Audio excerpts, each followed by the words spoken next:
सबसे पहले एक बोल में मैं यहाँ पे ये एक डब्बा ऑफ क्रीम पूरा खाली कर रही हूँ। आप अमूल की क्रीम जो आती है वो भी यूज़ कर सकते हैं। और इसमें मैं मिलाऊंगी मिल्कमेड। आप अंदाजे से मिलाइएगा आपको कितना मीठा चाहिए। मैंने लगभग अंदाज़न ये जो पैकेट है इसका 1/3 मतलब अगर उसके 3 हिस्से किए जाए तो 1 हिस्सा डाला है। फिर मैंने डाला थोड़ा सा वेनीला एसेंस और अब मैं इसे अच्छे से विप कर लूँगी 2-3 मिनट के लिए। और उसके बाद ये थिक तो नहीं होगा, थोड़ा सा अच्छे से घुल जाएगा और थोड़ा ये देखिए इस तरीके का हो जाएगा। अब हम इसे डाल देंगे फ्रिज में।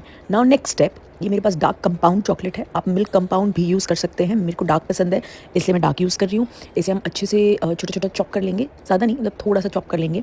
एंड ये मुझे बहुत जगहों पे लगने वाला है, पफ्स के लिए भी लगने वाला है, इससे मैंने थोड़ा ज़्यादा क्वांटिटी किया है। और इसे हम मेल्ट कर लेंगे डबल हीटिंग मेथड में।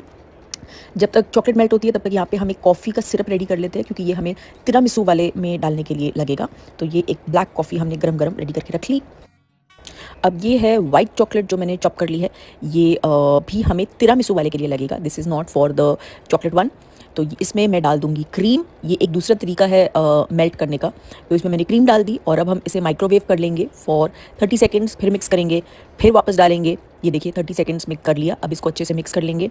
अब वापस से हम इसे 30 सेकेंड्स डालेंगे। ऐसे हम तब तक करते रहेंगे जब तक हमारी चॉकलेट जो है वो पूरी तरीके से मेल्ट नहीं हो जाती और एक अच्छा स्मूथ सॉस टाइप नहीं बन जाता। सो ये हो गया है। बस अब मैं इसे जो छोटे छोटे से चॉकलेट के टुकड़े बचे हैं उसे पूरा अच्छे से मिक्स कर लूँगी।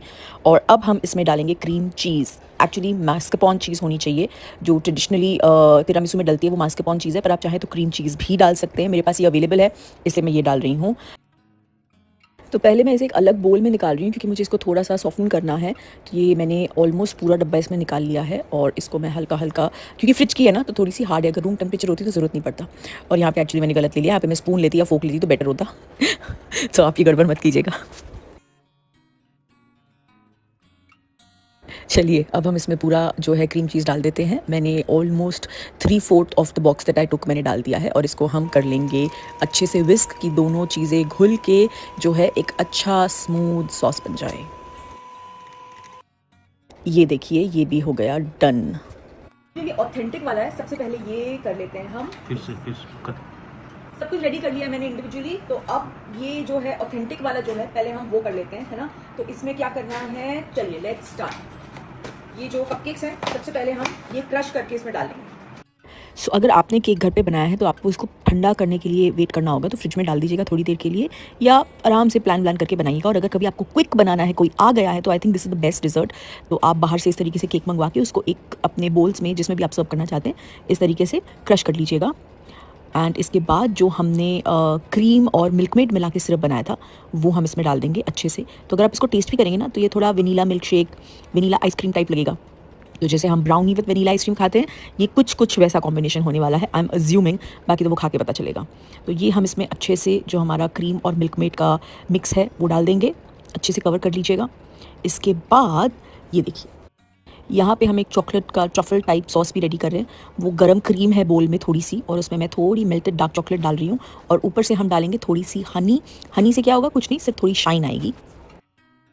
Now let's mix it well. और ये हमारी एक बढ़िया सी चॉकलेट सॉस जो है वो रेडी हो गई है। अब ये हम अपने चॉकलेट वाले कप्स और तिरामिसू वाले कप्स दोनों में डालेंगे।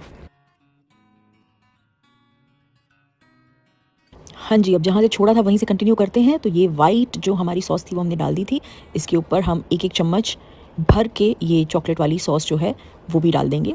और अब ना हमें इसके लिए राइस पफ्स रेडी करने हैं, तो हम इनको डाल देते हैं फ्रिज में। और ये है राइस पफ्स, यानी कि जिससे हम भेल बनाते हैं, मुरमुरा। उसको हम इस तरीके से मेल्टेड चॉकलेट में जो है अच्छे से कवर कर लेंगे। येस, सो ये भी मैं इनके ऊपर एक बड़ा बड़ा चम्मच प्लेस कर रही हूँ। तो आई थिंक इससे कम भी चॉकलेट अगर यूज़ करेंगे ना तो भी बेटर होगा। तो क्या होगा, राइस पफ्स थोड़े और खुले खुले रहेंगे। ये देखिए, और यहाँ पे बैठे हुए थे रूहान और उसको लग रहा था कि उसके लिए केक बन रहा है, किसी का बर्थडे है। सबसे पहले जो ऑथेंटिक वाला है वो टेस्ट करके देखते हैं हम।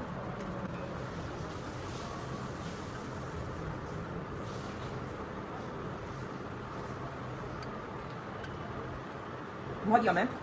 आई थिंक मुझसे एक गलती जो हुई है तो आप लोग मत करना, जो मैंने राइस फ्लेक्स को जब मैंने चॉकलेट में टॉस किया ना तो मैंने ज़्यादा चॉकलेट यूज़ कर लिया, क्योंकि आई रिमेंबर उनकी जो रील है उसमें वो राइस फ्लेक्स अलग अलग है या बहुत कम चॉकलेट से जुड़े हुए हैं। तो इस वाले में देन आई रियलाइज, तो मैंने तिरामिसू वाले में चॉकलेट कम कर दी थी। तो इसीलिए इस वाले में अगर आप जब आप बनाएंगे तो राइस फ्लेक्स थोड़े खुले खुले रखिएगा। And the entire flavour is like हम लोग जब वनीला विद ब्राउनी खाते हैं तो कैसे, बट बहुत ही यम पूरा एक बाइट है, इट इज़ अमेजिंग।